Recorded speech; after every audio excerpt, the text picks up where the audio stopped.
The petitioner, by way of filing the present petition, prays for initiating contempt proceedings against respondent number 1, who is Civil Judge Junior Division and Judicial Magistrate First Class, Chipadum, District Ratnagiri, for allegedly disregarding the binding precedents of the superior courts. The petitioner, who is an advocate and practicing in the courts at Judicial Magistrate First Class and Civil Judge Junior Division, Chipadum, and District and Sessions Court at Ratnagiri and Khed for the last more than 11 years, alleges that the act of respondent number 1 in willfully and consistently ignoring and not following the binding precedents of the superior courts cited by the petitioner during the course of hearing before respondent number 1 is nothing but contumacious act. The petitioner has given following 4 alleged instances in which the respondent number 1 did not follow the binding precedents. Para. In RCS number 209 of 2012, Sri Suresh Sakharam Bhosle and another versus Sri Anand Dhondu Bhosle and another, the petitioner has caused appearances for defendants on an application by the plaintiffs.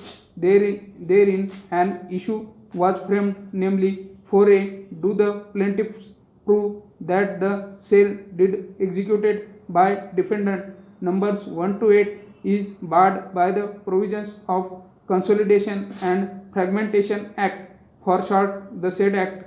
On behalf of defendant numbers 1 and 2, the petitioner made an application praying that the said issue be referred to the competent authority under the said act, and in support thereof submitted copy of the judgment and order passed by High Court of Bombay in the case of Tukaram Motiram Shinde versus Vishwanath Khandali.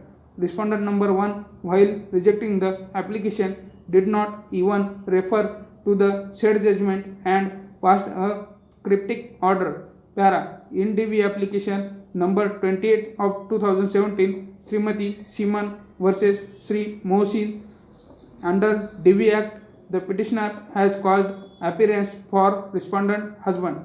The wife again filed a private complaint number 105 of 2017 against his client and family members under section 498A of the Indian Penal Code, for short IPC. It is the contention of the petitioner that in Rajesh Kumar versus State of UP, the Honorable Supreme Court has issued directions that every complaint FIR registered under section 498A of the IPC received by the magistrate be referred to the Family Welfare Committee, and after the report of such committee is received, the same shall be considered by the magistrate. Moreover, since the accused therein are resident of Pune and Yavatmal, that is beyond territorial jurisdiction, respondent number 1 should have postponed the issue of process and either himself inquired or directed